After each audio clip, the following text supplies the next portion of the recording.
Board पर क्या लिखा है? वाह, पढ़ने में आप लोग बहुत अच्छे हैं, फटाफट पढ़ते हैं। तो आज हम बात करेंगे आदिकालीन हिंदी साहित्यिक प्रवृत्ति, क्योंकि हम हिंदी साहित्य की बात कर रहे हैं। ठीक है, आप सब जानते हैं कि नामकरण के संबंध में हमने प्रवृत्तियों का जिक्र किया था कि प्रवृत्तियों के आधार पर काल का नामकरण किया जाता है। प्रवृत्ति से मतलब है ट्रेंड से, यानी कि उस युग में किस तरह की रचनाएं की जा रही हैं, उन रचनाओं का भाव क्या है, श्रृंगार है, भक्ति है, प्रेम है, वीरता है इत्यादि। और यह भी आपने जाना था कि जिस प्रवृत्ति का अत्यधिक प्रभाव होता है उसके आधार पर उस युग का नामकरण कर दिया जाता है, किया जाता है ना। तो हम ये जानेंगे कि आदिकालीन हिंदी साहित्य में कौन कौन सी प्रवृत्तियां थी जो उस दौर के साहित्य में हमें देखने को मिलती है। ठीक है, तो आप सब जानते हैं कि चूंकि आदिकालीन हिंदी साहित्य का जो समय है वह उथल पुथल से भरा हुआ है, सामाजिक दृष्टि से भी, राजनैतिक दृष्टि से भी, और सांस्कृतिक दृष्टि से भी, और धार्मिक दृष्टि से भी। ठीक है, तो ये जो समाज में जो उथल पुथल है, राजनीति में जो उथल पुथल है, धर्म में जो उथल पुथल है, उसका पूरा प्रभाव आदिकाल के साहित्य पर भी देखने को मिलता है।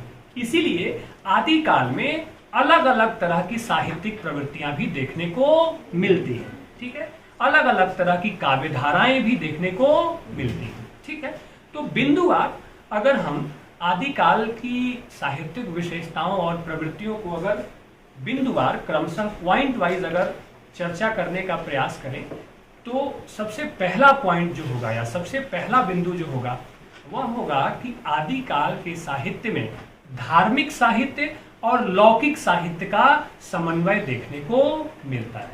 ठीक है, पहला बिंदु क्या होगा? धार्मिक एवं लौकिक साहित्य का समन्वय। अब जब आप आदिकाल की प्रवृत्तियां और विशेषताओं पर प्रकाश डालेंगे तो भूमिका के बाद पहली प्रवृत्ति यहाँ पे क्या देंगे? धार्मिक एवं लौकिक साहित्य का समन्वय। अब सब जानते हैं कि धर्म के प्रचार प्रसार और उपदेश को केंद्र में रखकर आदिकाल में खूब साहित्य लिखा गया। सिद्ध साहित्य, नाथ साहित्य, जैन साहित्य, यह मूलतः अपने अपने धर्म के प्रचार प्रसार को लेकर के लिखे गए साहित्य देखने को मिलता है ना। और आप सबके बारे में जानते भी हैं कि सिद्ध साहित्य क्या कहता है, नाथ साहित्य क्या कहता है, और जैन साहित्य क्या कहता है। इन सभी विषयों पे अलग अलग ढंग से आपकी क्लास हो चुकी है, उसमें विस्तार से चर्चा की जा चुकी है। अब दूसरा पक्ष है लौकिक साहित्य। लौकिक साहित्य का संबंध उस साहित्य से है जिसमें धर्म नहीं है लेकिन अन्य सारे विषय हैं, जैसे कि श्रृंगार हो गया, प्रेम हो गया, वीरता की बात हो गई, उपदेश इत्यादि की बात हो गई। अब लौकिक साहित्य में वीर प्रधान काव्य भी आएगा और कुछ ऐसे काव्य भी जिनका संबंध विशुद्ध रूप से लोक जीवन से है। ठीक है, जैसे कि संदेश राशक अब्दुल रहमान की कृति। ठीक है, उसमें संदेश राशक में अब्दुल रहमान ने विक्रमपुर की एक वियोगिनी का चित्रण किया है। ठीक है, उसमें लोक जीवन का पूरा सौंदर्य उपस्थित होता है उस काव्य में, उस रचना में, और वह कैसे अपने प्रिय को, अपने पति को पत्र लिखती है, विरह में पत्र लिखती है अपने पति को, और उसका मार्मिक चित्रण आपको देखने को मिलता है। जितने भी रासो काव्य के अंतर्गत जो काव्य परंपराएं आती हैं जिसमें वीरता का खूब वर्णन किया गया है, कवियों ने अपने आश्रयदाता राजाओं की खूब प्रशंसा की है, वो सारी काव्य धाराएं लौकिक साहित्य के अंतर्गत आती हैं। लौकिक साहित्य वह साहित्य है जिसमें समाज के तमाम सारे रूप रंगों की अभिव्यक्ति हुई है। आगे बात समझ में? लौकिक साहित्य में कुछ अन्य महत्वपूर्ण रचनाएं भी हैं। ठीक है, जिसमें कि संदेश राशक के साथ साथ खुला मारूरा दुहा, यह एक महत्वपूर्ण रचना है। इसके अलावा जयचंद्र प्रकाश और जय मयंक जस चंद्रिका, मूल रूप से कुछ और रचनाएं हैं जो लौकिक साहित्य के अंतर्गत आती है। आगे बात समझ में? आप देखेंगे कि आदिकालीन जो साहित्यिक धाराएं हैं उसको अगर आप बांट करके देखते हैं बहुत सुविधा की दृष्टि से, तो कौन कौन सी धाराएं आती हैं? सिद्ध, नाथ, जैन, रासो काव्य धारा। ठीक है, उसके बाद दो धाराएं और आप जोड़ सकते हैं, लौकिक साहित्य की काव्य धारा और गद्य धाराएं। गद्य धाराएं वे धाराएं हैं कि चूंकि अंत में, आदिकाल के अंत में कुछ गद्य रचनाएं शुरू हो गई थी। गद्य में व्याकरण और शब्दकोश इत्यादि के लेखन का काम शुरू हो गया था। तो कुल मिलाकर ये 6 धाराएं आपको देखने को मिलती हैं। ठीक है, तो आदिकालीन साहित्य की पहली प्रवृत्ति यह देखने को मिलती है, इसमें धार्मिक साहित्य के साथ साथ लोक साहित्य या लौकिक साहित्य भी देखने को मिलता है। आई बात समझ में? साथ ही साथ काव्य भाषा की दृष्टि से देखें तो इसमें 3 तरह की काव्य भाषाएं देखने को मिलती है। पहली तो चूंकि संस्कृत के विकासमान प्रक्रिया में संस्कृत का स्वरूप देखने को मिलता है। दूसरा प्राकृत और अपभ्रंश, इन 2 भाषाओं में भी रचना हुई है। ठीक है, प्राकृताभास अपभ्रंश भी आपको देखने को मिलता है, जैन साहित्य के अंतर्गत उसकी चर्चा हुई है। और अंत में, अंत तक आते आते जब आदिकाल अपने अंतिम रूप में दिखाई देता है, जहां अमीर खुसरो जैसा कवि दिखाई देता है, ठीक है, या फिर आप देखेंगे परमाल रासो जैसे कुछ महत्वपूर्ण रचनाएं हैं, तो उनमें हिंदी का नया रूप देखने को मिलता है। ठीक है, तो पहली प्रवृत्ति जो होगी वह आदिकाल की विशेषता में वो होगी धार्मिकता एवं लौकिकता का समन्वय। ठीक है, लिख लेंगे, इसको लिख लेंगे कि नहीं? जो दूसरी विशेषता है या जो दूसरी प्रवृत्ति है आदिकाल की, वह है वीर रस की प्रधानता। आप सबको ध्यान में होगा कि आदिकाल का नामकरण आचार्य रामचंद्र शुक्ल ने क्या कहा? वीर गाथा काल। वीर गाथा काल भी इसलिए कहा कि उनकी यह मान्यता थी, उनका यह मानना था कि इस समय के साहित्य में अत्यधिक वीर प्रधान रचनाएं की गई हैं या वीर रस की रचनाएं की गई हैं। तो यह देखने में भी आता है क्योंकि जो कवि थे अपने आश्रयदाता राजाओं, यानी कि जिन राजाओं के दरबार में वो रहते थे, उनका गुणगान करते थकते नहीं थे, उनकी वीरता का खूब बखान करते थे। और वीरता का जो वर्णन करते थे कवि, उसमें अतिशयोक्ति भी होती थी। अतिशयोक्ति मतलब कि उनकी वीरता का वर्णन बढ़ा चढ़ा कर करना। ठीक है ना, होता ना, आप किसी बात को बढ़ा चढ़ा कर कहते हैं, तो कवि जो थे अपने आश्रयदाता राजाओं की प्रशंसा बढ़ा चढ़ाकर करते थे, इसलिए उनकी रचनाओं में अतिशयोक्ति का भी प्रभाव देखने को मिलता है। ऐसे कि परमाल रासो के रचनाकार है जगनिक। ठीक है, उन्होंने आल्हा की प्रशंसा करते हुए लिखा कि जादिन जन्म भयो आल्हा के, धरती धसी 2.5 हाथ। अब देखिए इसमें कितना अतिशयोक्ति है कि जिस दिन आल्हा का जन्म हुआ उस दिन धरती क्या हो गई? 2.5 हाथ धस गई। तो क्या यह प्रामाणिक लगता है? नहीं लगता है। तो अतिशयोक्तिपूर्ण वर्णन, यानी कि बहुत ज्यादा इसको बढ़ा चढ़ाकर कहा गया है। तीसरी जो विशेषता या प्रवृत्ति आप कह लें आदिकालीन हिंदी साहित्य की, वह है युद्ध के वर्णन में सजीवता एवं जीवंतता। आदिकालीन कवि जब युद्ध का चित्रण करता है, ठीक है, युद्ध का वर्णन करता है, तो उसमें एक सजीवता और एक जीवंतता दिखाई देती है। वह सजीवता और जीवंतता इसलिए दिखाई देती है कि कवि स्वयं सैनिकों के साथ युद्ध के मैदान में मौजूद होता था और अपनी कविताओं से वह सैनिकों का क्या करता था? उत्साह बढ़ाता था, और उत्साहित सैनिक और जोश के साथ युद्ध करते थे। तो कई बार कवि को स्वयं भी युद्ध करना पड़ता था। तो इसलिए चूंकि वह युद्ध, उसकी आंखों के सामने वो सारी घटनाएं घटित हो रही थी, युद्ध से संबंधित सारी घटनाएं उसकी आंखों के सामने घट रही थी, इसलिए उसने युद्ध वर्णन जो किया, आदिकालीन कवियों ने युद्धों का वर्णन जो किया, उसमें एक सजीवता, एक जीवंतता और एक रस दिखाई पड़ता है। ठीक है, जगनिक ने युद्ध का वर्णन करते हुए लिखा कि पैदल के संग पैदल भिड़ गए और असवारन से असवार, हौदा के संग हौदा मिल गए, हाथिन अड़ो दांत से दांत। ठीक है, कितना सुंदर वर्णन है कि पैदल, अब युद्ध हो रहा है, 2 तरफ से सैनिक हैं, तो पैदल के संग पैदल भिड़ गए, कि पैदल जो सैनिक थे वो पैदल वालों के साथ मिल रहे हैं, और असवारन से असवार, जो अलग अलग, कोई घोड़े पर है, कोई किसी चीज पे है, कोई ऊंट पे है, ठीक है ना, तो जो बाकी सारे जो जानवर हैं या पशु हैं, उनके ऊपर बैठे हुए जो योद्धा हैं वो उनसे लड़ रहे हैं। ठीक है, और कहा हौदा के संग हौदा मिली गए।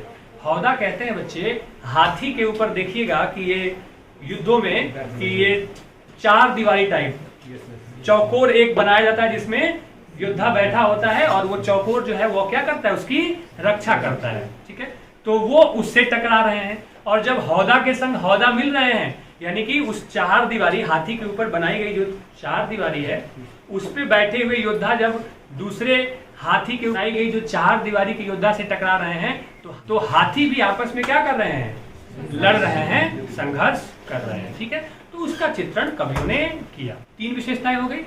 हाँ, अगला बिंदु है वह है श्रृंगारिकता। ठीक है, तो इस दौर के साहित्य में पर्याप्त मात्रा में श्रृंगार साहित्य भी देखने को मिलता है। ठीक है, चूंकि राजा का मनोरंजन करना भी तो जरूरी था कवियों के लिए, तो वो श्रृंगार युक्त कविताएं लिखते थे, नक्शिक वर्णन करते थे स्त्री सौंदर्य का, ताकि राजा का इससे मनोरंजन हो सके।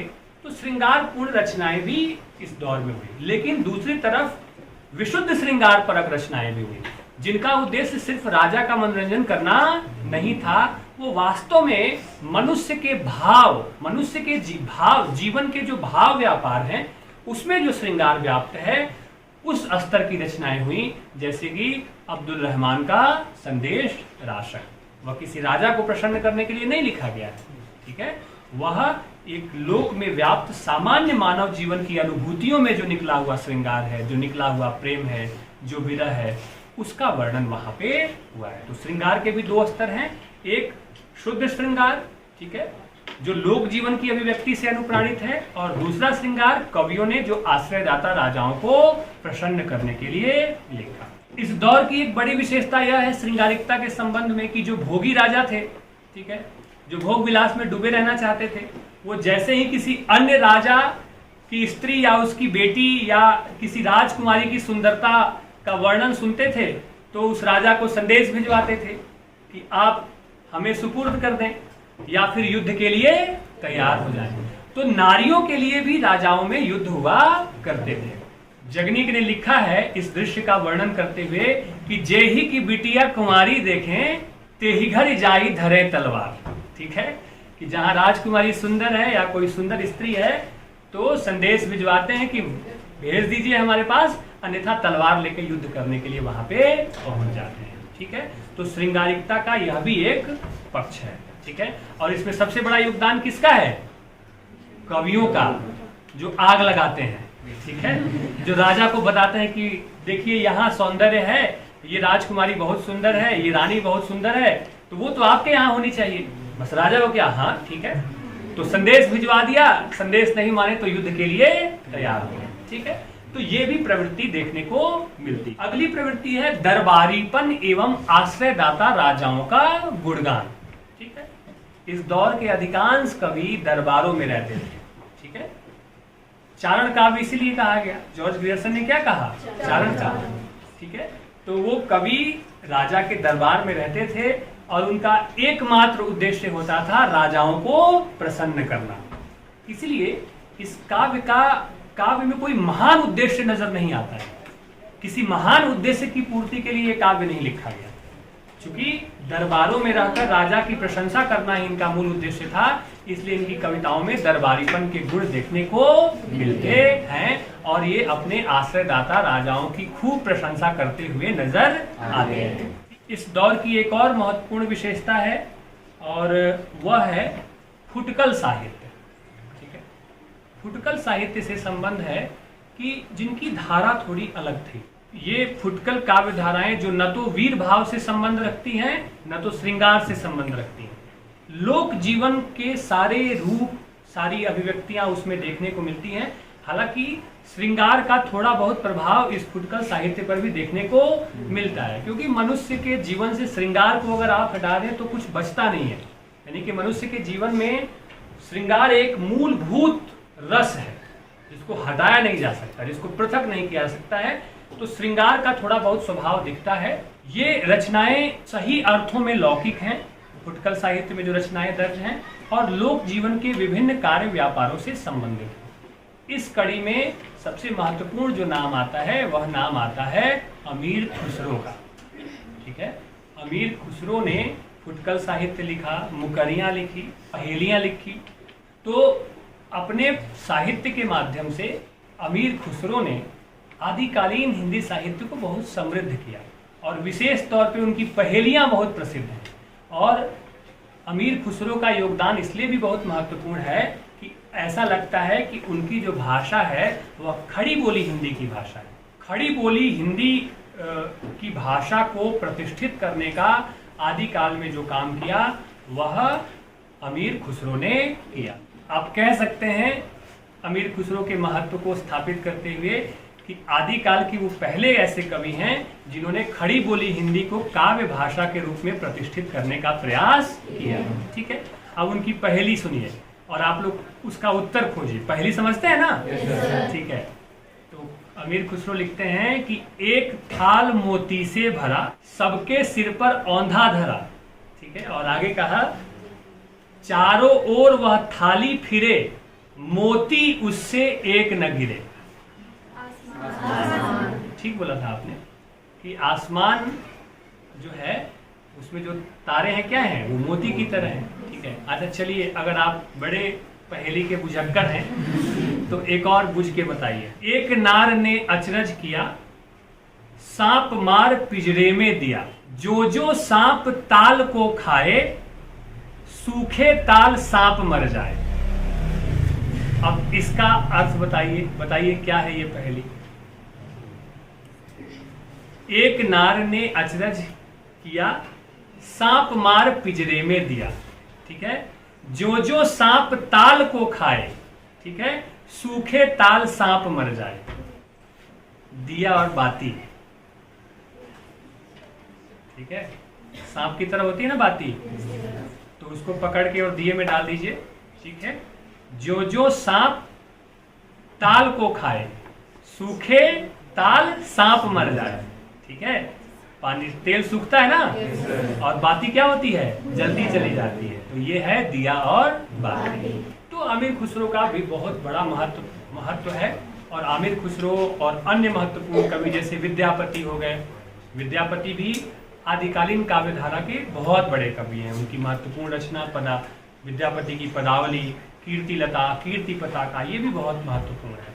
ठीक है, तो आदिकालीन काव्य धारा या साहित्यिक प्रवृत्तियों में या विशेषता के अंतर्गत जो फुटकल साहित्य है उसमें अमीर खुसरो का नाम बड़े सम्मान के साथ लिया जाता है। साथ ही साथ गद्य साहित्य का भी अब शुभारंभ इस दौर में हो गया था। हालांकि मूल रूप से आदिकालीन साहित्य रचना की भाषा पद्य रही है, लेकिन गद्य में भी कुछ कुछ रचनाएं हुई हैं। जैसे कि रोडा कवि की रचना राउरवेल गद्य में है। ठीक है, दामोदर शर्मा ने उक्ति व्यक्ति प्रकरण नामक एक ग्रंथ लिखा जो व्याकरण की किताब है। ज्योतिरीश्वर ठाकुर ने वर्ण रत्नाकर नामक एक मैथिली हिंदी शब्दकोश का निर्माण किया। तो इन आरंभिक ग्रंथों में, इस तरह के ग्रंथों में गद्य का स्वरूप हमें देखने को मिलता है।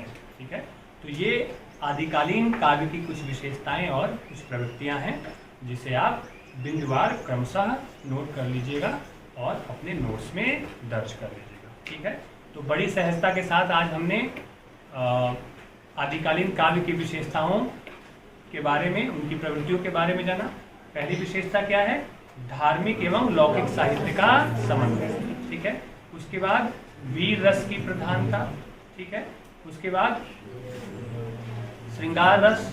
ठीक है, दरबारीपन एवं आश्रयदाता राजाओं का गुणगान। ठीक है, फुटकल साहित्य, और अंत में गद्य साहित्य के शुभारंभ की बात करते हुए आप अपना उत्तर समाप्त कर सकते हैं। ठीक है, समझ में आ गया? किसी को कुछ पूछना है?